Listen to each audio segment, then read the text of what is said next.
মনে হয় মালুম হয়েছে যদি 1 মিনিট আর থাকতে আমার মনে হয় এই পাথর কোয়াটা বরিশালে থাকতেই না। আজ 15ই নভেম্বর। আজকের এই দিনে স্মরণকালের ভয়াবহ ঘূর্ণিঝড় সিডর আঘাত হানে উপকূলে। 2007 সালে ঘূর্ণিঝড় সিডরের 15 মিনিটের তাণ্ডবে লণ্ডভণ্ড হয়ে যায় উপকূলীয় অঞ্চল বরগুনার পাথরঘাটা। আজ সিডরের 18 বছর হলেও তাণ্ডবের কথা ভুলেনি উপকূলীয় পাথরঘাটার মানুষজন। 17 বছর কেটে গেলেও মানুষের মন থেকে কাটেনি আতঙ্ক।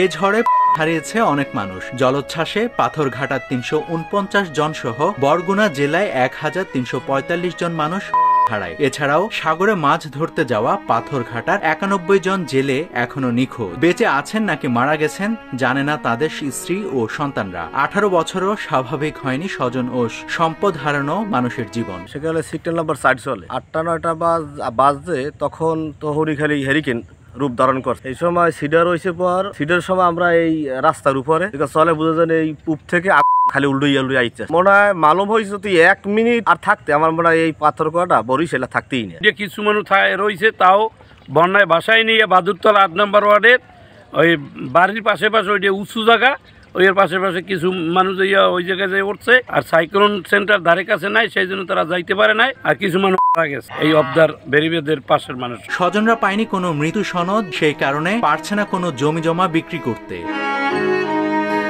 পাথরঘাটা উপজেলা নির্বাহী কর্মকর্তা মিজানুর রহমান বলেন, এই ঝড় কেড়ে নিয়েছে পাথরঘাটার মানুষের সম্বল, কেড়ে নিয়েছে আপনজনদের সবকিছু। তাই এই ক্ষতি অপূরণীয়।